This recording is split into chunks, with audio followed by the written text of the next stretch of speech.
Ils sont au sommet de leur art et de leur popularité. Les Diables Rouges pulvérisent les records de vente. Un business noir, jaune, rouge, diablement efficace. C'était ce qu'on voulait. La marque Diable Rouge devait réunir tous les Belges.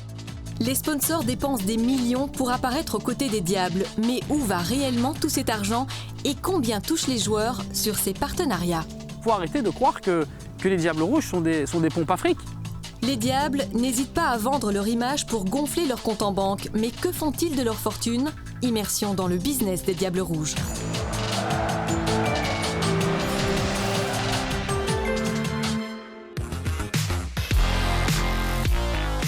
On l'appelle la génération dorée, cette équipe de Diables Rouges qui fait rêver sur le terrain et qui dope les ventes dans les magasins. La marque Diables Rouges, c'est quelques 20 millions d'euros par an de recettes. C'est aussi 13 sponsors officiels. Les entreprises se battent pour rejoindre ce cercle fermé, mais pactiser avec les Diables, ça a un prix. Ce soir-là, au Stade Roi-Baudouin, c'est soir de match. Au programme, Belgique-Suisse, le seul pays qui n'a pas peur d'aligner les zéros. Et ça tombe bien car notre enquête vous dévoile des chiffres avec un paquet de zéros derrière. Mais ça, on y reviendra plus tard. Pour commencer, on s'est mêlé à la foule de supporters. On a rencontré de charmantes familles déjà bien équipées et prêtes à quelques folies supplémentaires. De menues dépenses qu'on a décidé de vous présenter à la façon Culture Pub.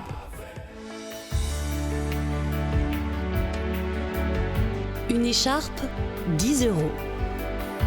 Un maillot officiel pour enfants, 60 €. Un repas diabolique, 4 €. Une entrée au stade, entre 25 et 75 €. Soutenir les Diables, ça n'a pas de prix. Ah si, justement, ça a un prix. Et on l'a calculé pour vous, 1 200 €, soit 600 € d'équipement par famille. Pour les 4, ça fait un sacré budget quand même, oui. Mais voilà, on achète petit à petit, donc c'est pas tout d'un coup, donc voilà. C'est la passion du foot, voilà. C'est pas l'expliquer, c'est être supporter jusqu'au bout, et puis voilà. L'accessoire indispensable, le voici. Il coûte 90 € et chaque vente ramène à peine 5 € dans les caisses de l'Union belge. Les noms qui sont le plus demandés, c'est Batshuayi par exemple, Lukaku aussi, et Eden Hazard. C'est les plus populaires. Ouais, voilà, c'est les 3 plus populaires, on va dire. Lors du dernier mondial, le maillot s'est vendu à plus de 100 000 exemplaires. Faites le calcul. Bref, les Diables, ça fait vendre. Et ça, les marques l'ont bien compris. À l'intérieur du stade, elles paradent, elles s'affichent partout. Le long de la pelouse, sur les goodies et même sur les gilets des stewards. Le premier objectif d'une marque, ça va être d'accroître sa notoriété. Si elle est déjà très connue, comme bien sûr Coca-Cola ou Jupiler, ça va être avoir une sympathie supplémentaire liée à la marque. Et l'objectif final, évidemment, c'est d'influencer le choix du consommateur. Influencer le consommateur, bah tiens, comme c'est surprenant. Mais au fond, est-ce que ça fonctionne? Allez, petit coup de sonde chez les supporters. Dites-moi, est-ce que vous pouvez me citer 3 sponsors des Diables? ING, Jupiler, Coca-Cola. Est-ce que dans la vie quotidienne, ça vous incite à aller vers ces marques-là? Non. On achète, on sponsorise les Diables Rouges avec Adidas. Ils peuvent passer chez Nike, ils veulent, on ira chez eux, il n'y a aucun problème. Proximus, ouais, c'est une marque qui est vraiment accrochée au diable, donc je pense aussi que ça donne envie. Ça entraîne sûrement beaucoup de personnes, mais pas moi. Bon, bilan plutôt mitigé. Qu'à cela ne tienne, le foot, ça reste le sport le plus populaire du pays. Pour ce professeur de marketing, il n'y a pas de meilleur relais pour toucher les consommateurs belges. Les joueurs de foot, soyons très clairs, sont rarement des rocket scientists, ne sont pas des prix Nobel en général, mais ce sont des gens simples, qui ressemblent à ceux auxquels ils s'adressent. Et donc, on a là la parfaite icône pour illustrer des propos qui s'adressent à la masse et au niveau moyen de compréhension de la masse. Des consommateurs présents en masse dans le stade, mais également devant leur écran, avec en moyenne 700 000 téléspectateurs par match de Nations League. On se rend compte que toutes les familles aussi se branchent sur un match des Diables Rouges, que ce soit la grand-mère qui a envie de vivre une émotion particulière, l'amateur de football et le jeune garçon aussi qui évolue au football, qui a envie de vivre un moment intime un peu incroyable. Il n'y a pas que du foot, il y a aussi toute l'émotion que génère un match des Diables. Pourtant, si on revient 10 ans en arrière, dans les tribunes, le contraste est saisissant. Alors que s'est-il passé? Une nouvelle génération a pris le relais et avec elle, une nouvelle stratégie marketing. Fini la simple équipe de foot, désormais les Diables, c'est une marque forte avec un logo, des slogans et surtout les couleurs nationales. L'artisan de cette stratégie a quitté le monde du foot, mais nous l'avons retrouvé dans sa commune, à Jette. On s'est tout simplement dit à un moment, tout le monde abandonne l'identité belge. Eh bien, ce que nous, on va faire, on va remettre ça au centre de notre ADN. Et les marques qui vont s'associer à nous vont activer deux choses. À la fois la fierté d'être associé au Diable Rouge et à la fois la fierté d'être belge, l'association à la Belgique. Et la mayonnaise a pris. Résultat, durant le mondial, c'est un raz-de-marée noir-jaune-rouge dans les supermarchés. Le gisement tricolore coule à flot et les marques l'exploitent à fond. Originalité, humour, émotion, tout est bon pour vendre ou faire le buzz. Par contre, quand il s'agit de produits officiels à l'effigie des Diables, pas question de faire n'importe quoi. Nous, à la Fédération belge de football, pendant des années, j'ai refusé qu'on fasse des habits pour animaux.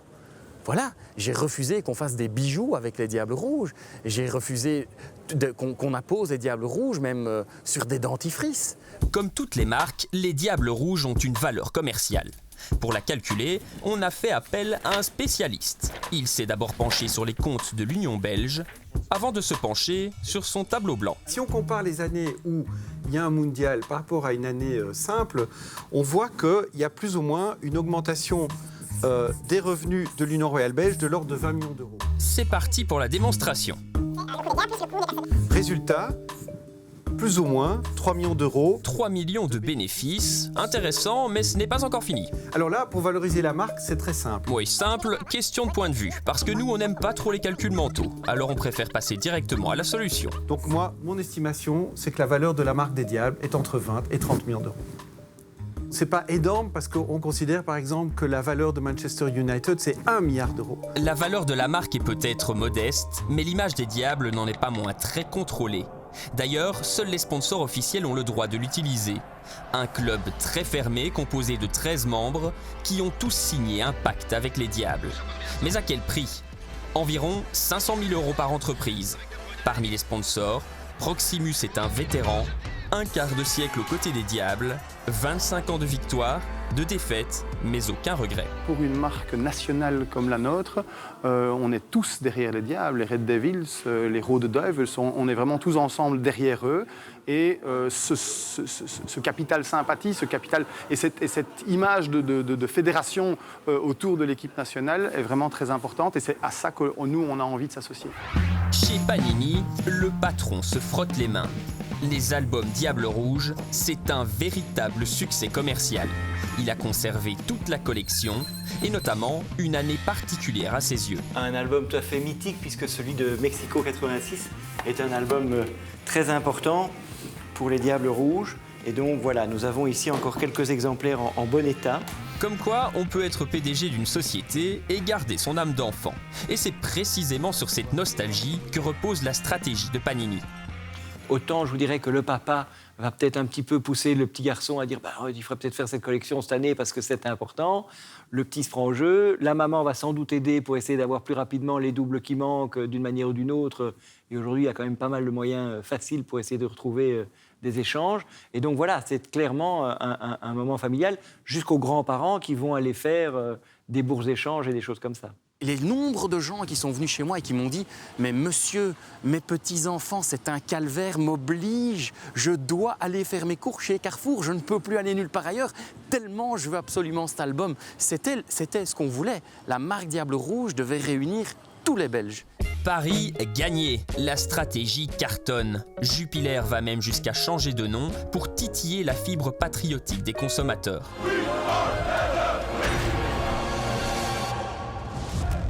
We are Belgium. Pourtant, aujourd'hui, Belgium est redevenu Jupiler et les Diables ont tout simplement disparu des rayons. Quand c'est pas le moment, c'est pas le moment. C'est pas le moment quand c'est Noël de parler des œufs de Pâques et inversement. Donc Quand c'est pas le moment, ça ne sert à rien. Par contre, quand c'est le moment, il faut pas le rater. En réalité, ce genre de partenariat coûte très cher aux marques. Il faut créer de nouvelles pubs, changer les étiquettes des produits, organiser des concours et des campagnes promotionnelles. Voilà, ben klaar.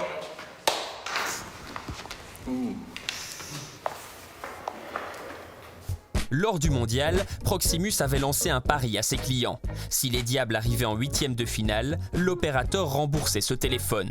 Selon nos calculs, cette action lui a coûté près d'1 million d'euros.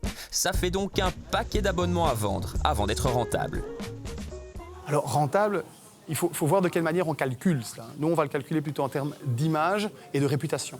Si nous, en tant qu'acteurs de téléphonie digitale, télévision, Internet, on peut bénéficier du capital sympathie et fédérateur que les Diables peuvent donner, ben c'est très bon pour notre réputation. La fierté de sponsoriser la 3e équipe du mondial. Pourtant, elle n'a aucune valeur commerciale en dehors de nos frontières. Il est très clair que Coca-Cola ou Jupiler vont avoir d'autres activités dans le monde et d'autres sponsoring qui n'auront absolument rien à voir avec les Diables Rouges. Et donc effectivement, c'est un peu dommage et c'est le paradoxe, mais le fait qu'ils soient 3e mondiaux ne va absolument pas générer des revenus publicitaires en dehors de la Belgique. N'empêche que pour un petit marché comme la Belgique, les chiffres sont impressionnants. Les recettes marketing des Diables Rouges, c'est 20 millions d'euros par an dans les caisses de l'Union belge. Un montant qui a doublé en seulement 5 ans. Alors la question à 20 millions, la voici. Où va tout cet argent? Et comme un bon exemple vaut mieux qu'un long discours, les responsables de la fédération nous ont invités à découvrir l'une de leurs dernières réalisations, le centre d'entraînement de Tubize. Ce site est aujourd'hui un des plus beaux sites en Europe. Et c'est un site d'ailleurs qui est très souvent utilisé en exemple de ce qui se fait de mieux en termes de qualité de formation dans le football. Et ce site n'aurait pas pu voir le jour si la fédération n'avait pas eu les moyens de pouvoir continuer à le développer. Les Diables Rouges, c'est 40% du budget de l'Union. Autant dire la vache à lait du football en Belgique. Mais on a beau avoir une stratégie marketing en béton, si les performances sportives ne sont pas au rendez-vous, ça ne sert à rien. Investir pour former la nouvelle génération, c'est donc un enjeu capital pour l'avenir du football national.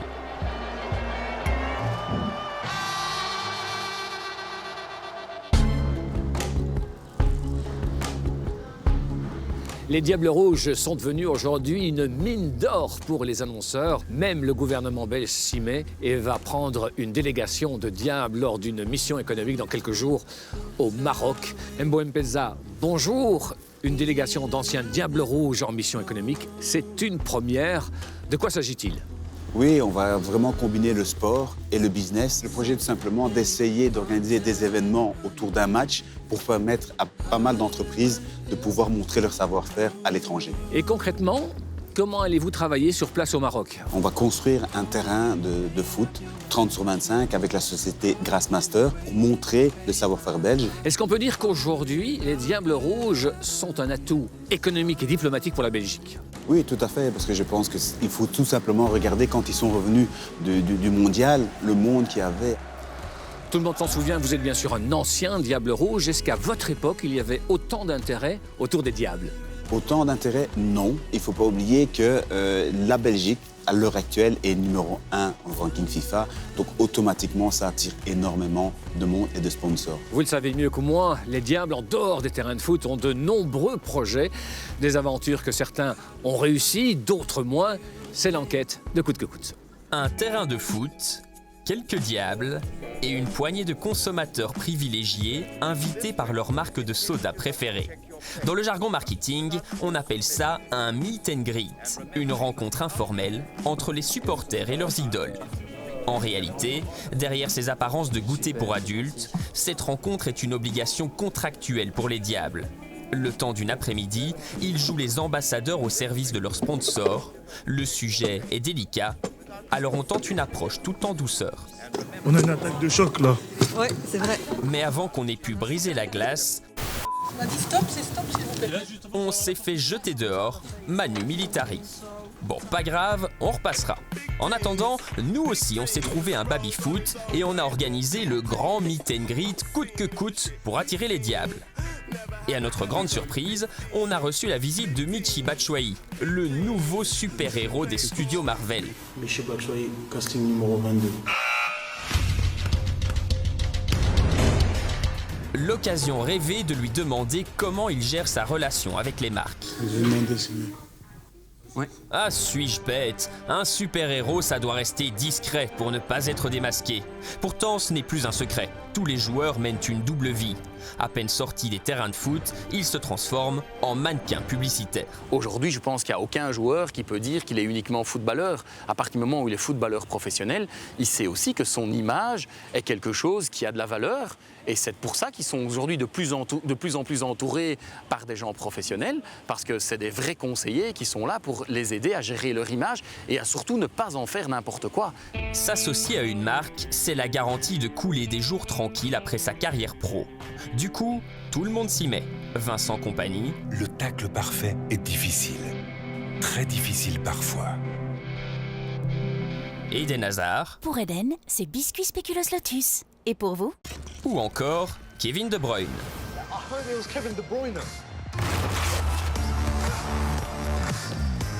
Nous avons rencontré son agent, le seul qui a bien voulu nous parler de ses contrats publicitaires. Ça change un petit peu sa vie, dans l'optique où il doit consacrer du temps à tous ces take-off et toutes ces séances de photos, etc. Donc il s'en rend compte.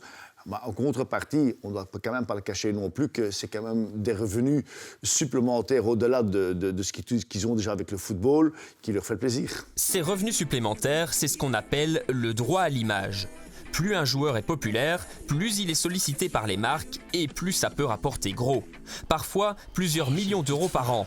Mais ça, c'est à titre personnel. Mais vous êtes Romelu Lukaku, le joueur de foot? Car quand les Diables tournent un spot avec les sponsors de l'équipe nationale, leur droit à l'image est collectif. Chacun touche le même montant, quelle que soit la renommée du joueur. C'est sûr qu'il y a des Diables qui valent plus ou qui estiment valoir plus. La problématique, je vous dis, et le danger pour un produit tel que le produit Panini, c'est que le jour où on devrait discuter avec chaque joueur d'une valeur, on va arriver à des prix qui vont être exponentiels et à ce moment-là, un produit qui est déjà cher pour certains devra être impayable et on devra arrêter de le faire. En matière de publicité, c'est l'Union belge qui fixe les règles. Chaque campagne, chaque scénario doit être validé par le directeur marketing. Et interdiction de choisir ses joueurs préférés, tous les Diables doivent avoir la même exposition médiatique. Il n'y en a pas un qui est mis plus en avant que les autres. Ce serait, à mon avis, une erreur de la part de la fédération, ça c'est certain. Mais ça peut induire également un autre fait. C'est, on vous donne une image de l'un, une image de l'autre, une image d'un troisième. L'idée étant, pourquoi est-ce que vous ne collectionnez pas l'ensemble? Retour au centre d'entraînement avec de nouvelles questions pour les Diables. Cette fois, on profite d'un point presse pour interroger Denis Prat. Bien sûr, je crois que si tu es troisième en Coupe du Monde, que ça intéresse aux démarques. Ouais. Justement, c'est un peu nouveau. Est-ce que... J'ai encore juste une question. Décidément, on n'est pas les bienvenus. Si ça concerne les questions foot.